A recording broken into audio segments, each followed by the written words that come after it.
Good morning guys! Ngayong araw ay samahan nyo kami magluto ng ating delikaseya. Magluluto tayo ng crispy ulo ng manok.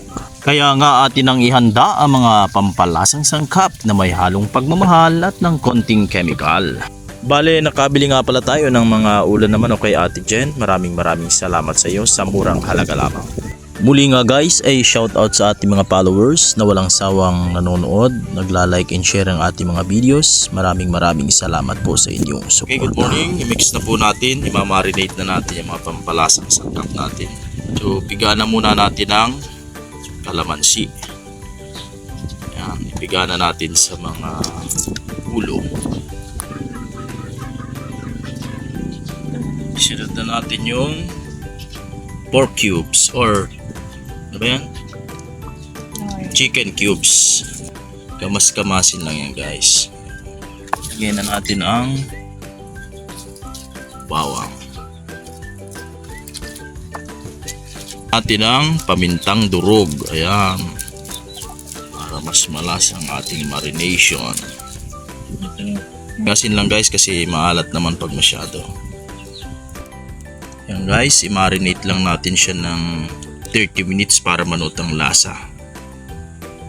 Yan, bago natin siya iperito. Ngayon guys, gagawa naman tayo ng pang-coat gamit ang harina. Yan.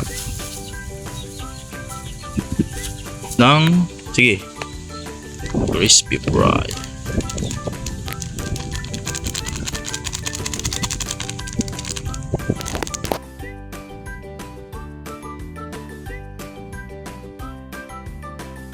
Color nga pala guys para medyo may kulay yung mga ulo.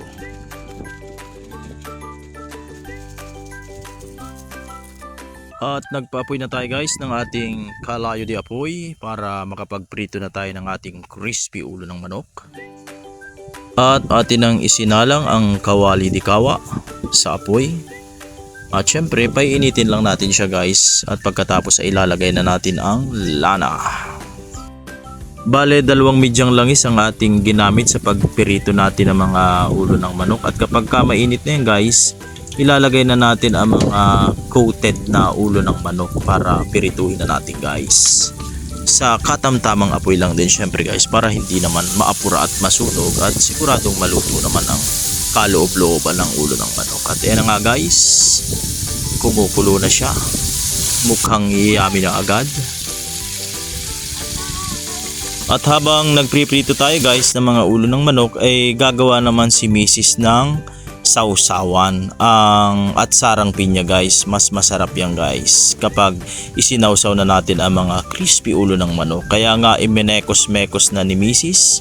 ang mga pampalasang sangkap, ang vinegar marca pinya, at naglagay na rin siya dyan guys ng ginayat na luya at ng ginayat na sibuyas. Dinagdagan din ng ginayat na carrots, pampakulay at ng dinurog na paminta.